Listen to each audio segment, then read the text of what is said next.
Merci et bienvenue à cette deuxième conférence de presse d'avant-match, match Sénégal-Bolivie. Nous avons avec nous le sélectionneur national du Sénégal, M. Aliou Cissé, accompagné par Crépin Diatta, qui vont répondre à vos questions pour une trentaine de minutes. Pour commencer, nous allons donner la parole au premier intervenant. Oui. Bonsoir, Fatima Silla de la 2STV. Crépin, ma question s'adresse à vous. Après un an d'absence, qu'est-ce que ça vous fait de retrouver la sélection? Ma deuxième question s'adresse au coach. Coach, pourquoi vous avez préféré rester avec les 26 joueurs au lieu de renforcer l'équipe après les forfaits? Merci. Bonjour tout le monde.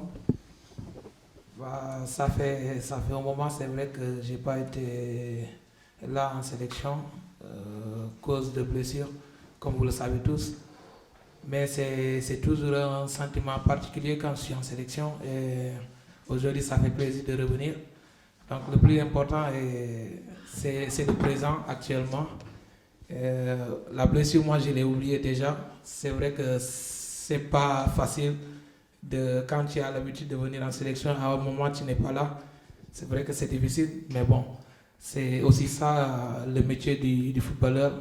On vit avec, et le plus important est que c'est le fait que je sois de retour. Et là, je suis vraiment très content. Merci. Donc, au suivant, s'il vous plaît, nous allons commencer d'abord avec le coach pour ne pas être obligé de déplacer les micros à tout moment. Donc, on commence avec le coach et on termine avec le joueur. S'il vous plaît, le prochain qui veut poser une question au coach. Non, c'est la question de Fatima pour les non-remplacements des garçons qui sont blessés. Bonjour à tous, soyez tous les bienvenus. C'est vrai qu'on était au nombre de 29 joueurs et on a eu quelques blessures. Mais on a préféré rester quand même à 26 parce qu'on avait quand même le nombre de joueurs qu'il fallait pour pouvoir bien travailler ce stage-là. 29 joueurs, c'était quand même assez exceptionnel. Pour le travail, parfois, ça peut être un peu difficile. Mais dès qu'il y a eu ces deux infections-là, on a préféré quand même regarder le groupe, l'ossature du groupe et ne pas faire de changement. C'est juste un choix, en fait. Merci. On enchaîne avec Bakary. Bonjour, coach Bakary Cissé. Coach, nous savons que depuis que vous êtes là, c'est vrai que vous ouvrez la porte de la tanière dans les deux sens et que vous avez gardé 92% de l'ossature de votre groupe. Aujourd'hui, de 29 joueurs, vous êtes passé par 26. Qu'est-ce qui doit être déterminant pour le choix final si on sait que ces jeunes loups qui viennent d'arriver se sont montrés très aguerris sur le terrain? Merci. Bah oui, comme vous le dites, c'est une équipe nationale, c'est une porte d'entrée, c'est une porte de sortie, mais comme vous l'avez souligné aussi, depuis quelque temps, nous gardons quand même, depuis un bon bout de temps même, d'ailleurs, nous avons gardé quand même l'ossature de ce groupe-là à 90 ou 85-95% de l'effectif est là depuis le début de cette aventure-là. Peut-être que c'est des garçons qui sont blessés, comme Crépin, qui reviennent encore dans le groupe, et puis d'autres garçons qu'on a vus qui sont intéressants, qui viennent renforcer le groupe. Mais en réalité, l'ossature vraiment de cette équipe du Sénégal-là est là depuis pratiquement 5 ans, 6 ans et 7 ans. Donc oui, c'est vrai que quand on regarde la semaine qu'on a fait, mais cela ne nous étonne pas. S'ils sont venus en équipe nationale, c'est parce qu'ils ont de la qualité.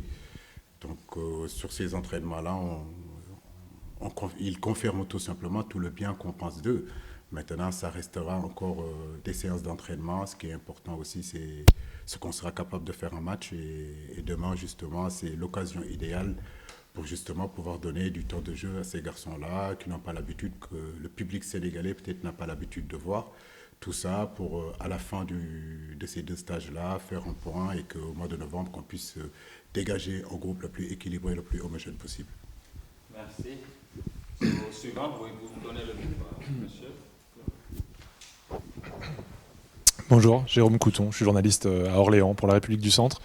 Justement, sur le match, j'imagine que c'est une opposition contre la Bolivie par rapport à la Coupe du Monde. Vous allez affronter l'Équateur. À quel type de match vous vous attendez? À quel type d'opposition vous vous attendez pour ce match amical?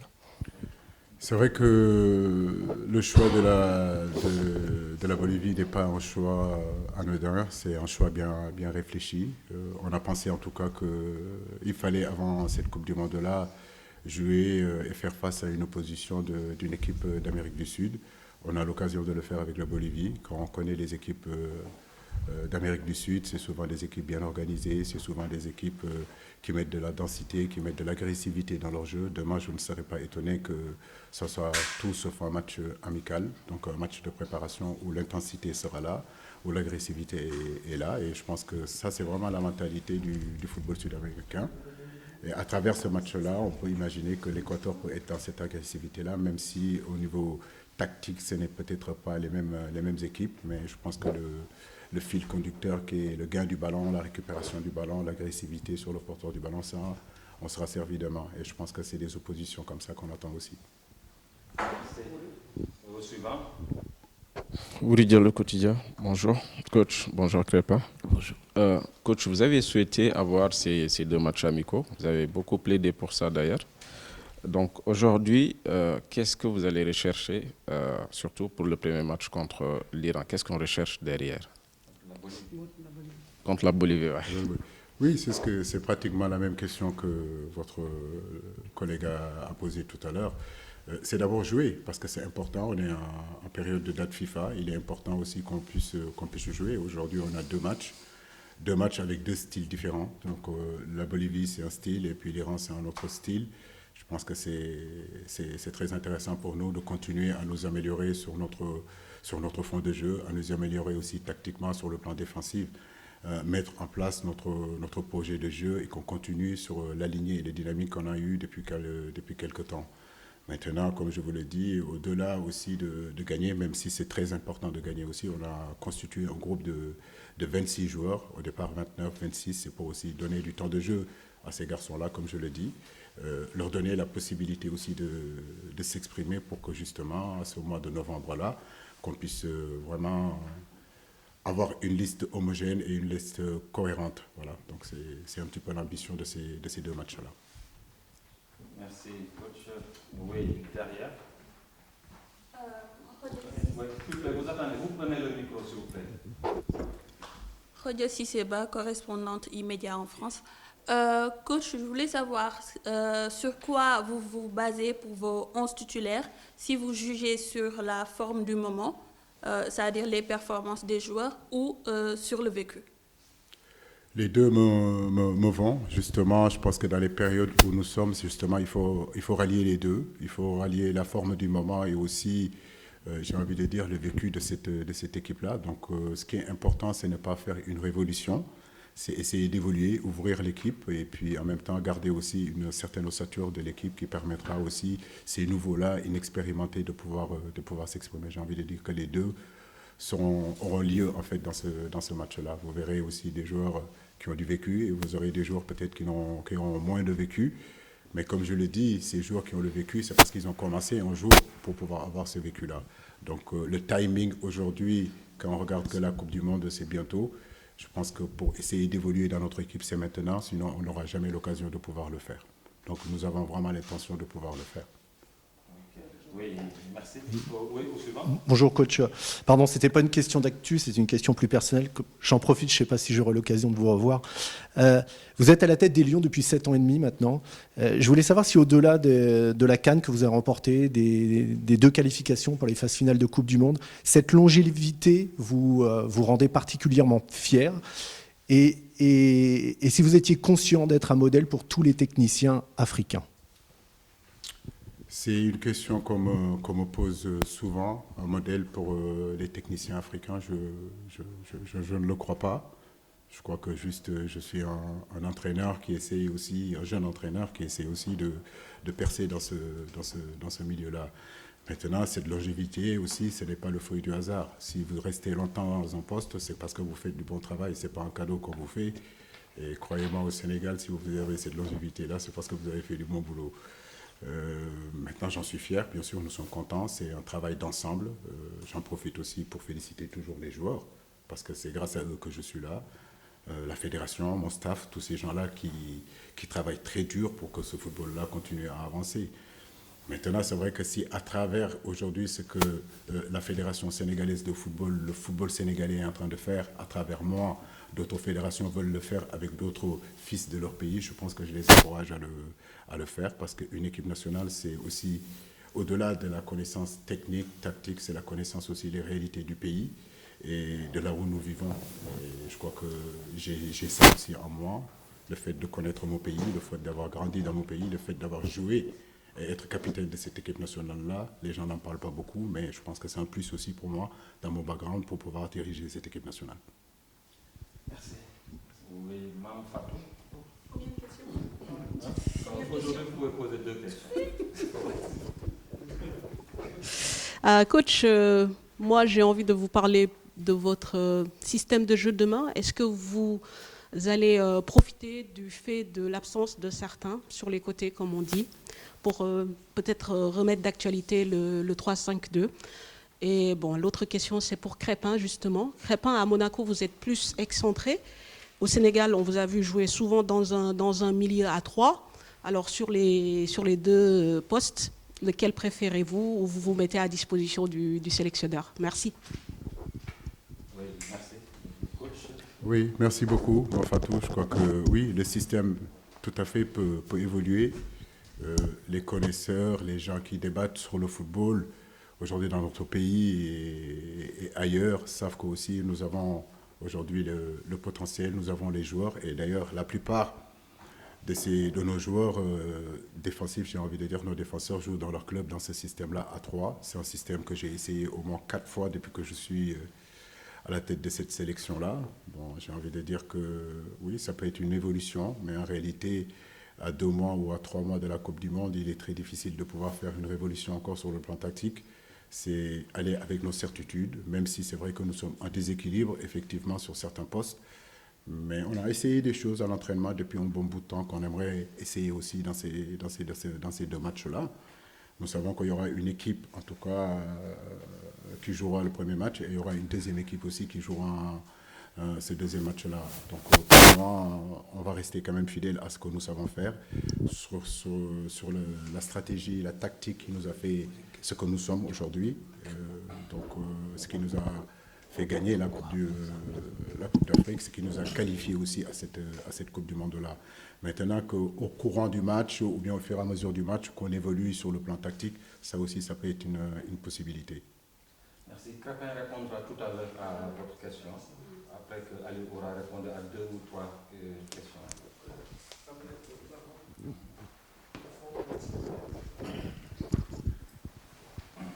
Bonjour coach. Mahmoud Gueye Tagat. Je voulais te demander, est-ce que tu as déjà commencé à te projeter sur tes adversaires à la Coupe du Monde, notamment les Pays-Bas qui ont battu hier la Pologne et le Qatar qui doit jouer aujourd'hui contre le Canada? Bon, c'est des résultats que j'ai entendus. Pour dire la vérité, vraiment, je ne me suis pas encore projeté sur ça. Pour moi, il y a 2 matchs dans des contextes difficiles que l'équipe nationale du Sénégal est en train de jouer. On est concentré sur d'abord ces 2 matchs-là, de bien les négocier, de bien les jouer, et surtout en espérant que tout ce que nous avons fait comme travail cette semaine-là, qu'on puisse le voir sur le terrain. Après, comme je l'ai dit, est-ce qu'on doit vraiment présenter la Hollande? Tout le monde connaît la Hollande. Je pense qu'aujourd'hui, c'est des équipes on connaît leurs valeurs, on connaît leurs forces. Maintenant, comme je dis, chaque chose a son temps. On va prendre les matchs les uns après les autres. Pour l'instant, c'est la Bolivie. On se concentre sur la Bolivie. Après, ça sera l'Iran. Et on verra ce qui se passera au mondial. Merci. Oui. Avant-dernière question. Au coach, bien entendu. Ouais. Je voulais vous demander comment s'était passée votre semaine de travail ici, à Orléans. Voilà, moi qui suis journaliste local. Et est-ce que c'est toujours un moment particulier de jouer en France pour la sélection sénégalaise? Oui, la semaine s'est plutôt bien passée. Je pense qu'aujourd'hui, on a eu une visite un peu surprise de la FIFA pour les contrôles antidopage, une visite inopinée. Lundi, on a eu une séance l'après-midi, j'ai envie de dire, qui s'est plutôt bien passée. On a doublé le mardi, on a doublé le mercredi. Le jeudi, hier, ça a été surtout un travail dirigé poste par poste et secteur par secteur. Aujourd'hui, on est à la veille du match. Les conditions sont plutôt bonnes, les terrains sont bons. C'est l'occasion pour moi de vraiment remercier la ville d'Orléans, vraiment, la mairie d'Orléans, tous les gens qui ont œuvré pour qu'on soit dans ces conditions-là. Vraiment, merci au nom de l'équipe nationale et merci au nom du peuple sénégalais. Merci. Donc, nous allons enchaîner avec Crépin. Répondre d'abord à la question de Mamfas relative à vos différents postes.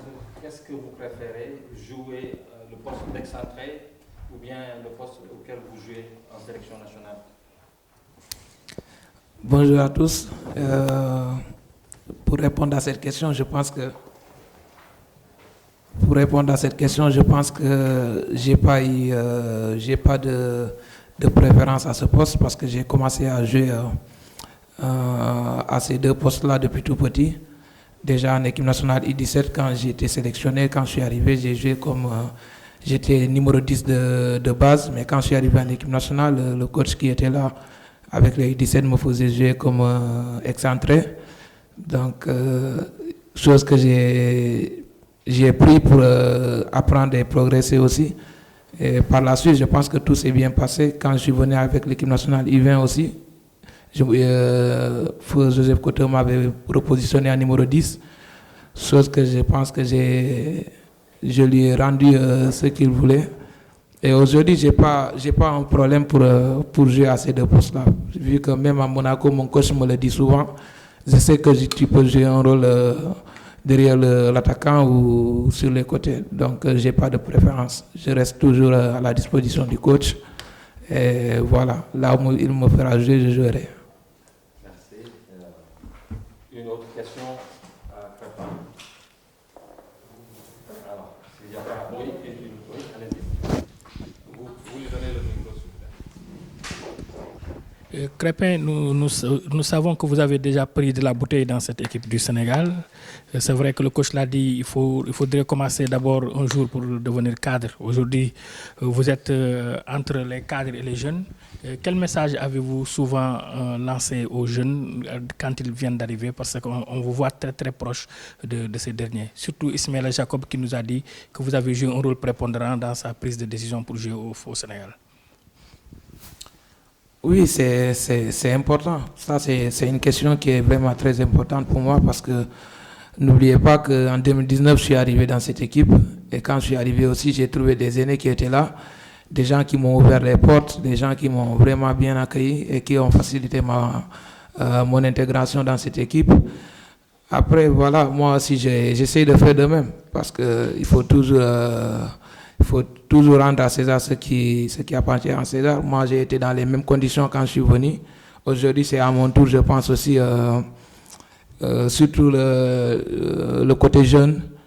Je partage avec tout le monde, que ce soit les Bamba, que ce soit les Pamatarsar, que ce soit Jackson qui vient d'arriver, Ismaël Jacob, on partage le même club, je lui ai parlé aussi. Et voilà, aujourd'hui je suis très content qu'il soit là et j'espère qu'il va nous apporter beaucoup de choses. Merci. Oui, Crépin, merci beaucoup Kara. Donc moi j'avais plutôt une question relative à votre adversaire du jour. On sait que le Sénégal quand même, ce n'est pas la première fois qu'on rencontre une équipe latino. Sous Aliou Cissé, déjà, peut-être qu'on semble l'avoir oublié, on a fait 2 buts partout. Contre la Colombie, on a joué contre l'Uruguay en 2002 alors qu'il était entraîneur. On a joué contre la Colombie aussi lors de la Coupe du Monde 2018. Aujourd'hui, comment est-ce que vous entrevoyez, vous, cette rencontre-là contre la Bolivie, bien sûr, qui est préparative de ce fameux match contre l'Équateur au sein de cette sélection? On vous voit aussi, contrairement à 2019 quand vous arriviez, et aujourd'hui, le statut que vous occupez dans l'équipe, on le voit en séance d'entraînement, on voit comment est-ce que vous essayez de jouer ce rôle d'interface entre les nouveaux venus et les anciens cadres qui sont là. Merci. Oui, bien sûr, comme vous l'avez dit, c'est des matchs très importants pour nous. Je pense que si la fédération ou bien les coachs ils ont décidé de jouer la Bolivie, c'est pour une raison. Donc aujourd'hui, on connaît tous les équipes de l'Amérique du Sud. Souvent, c'est des équipes qui sont agressives, c'est des équipes qui sont joueuses. Donc ça tombe bien qu'on joue avec l'Équateur. Je pense que il y a une similitude entre les deux équipes. Et on joue contre l'Équateur aussi au mondial, non? Donc c'est pourquoi je pense qu'ils ont bien choisi la Bolivie pour, voilà, parce que je pense que c'est des équipes sud-américaines et il faut bien les préparer. Donc aujourd'hui c'est la Bolivie, il faut jouer les matchs là, ne pas se dire que c'est des matchs amicaux. Il faut se donner à fond et essayer de donner le maximum possible pour avoir un résultat positif. Je pense que c'est le plus important. Ok, merci. Bon, écoutez, juste une dernière question. Écoutez, on va en séance d'entraînement comme ça. Merci beaucoup. On va en séance. Maintenant, la séance est ouverte pendant 15 minutes. Pendant 15 minutes. Merci beaucoup, coach. Merci, Crépin. Merci.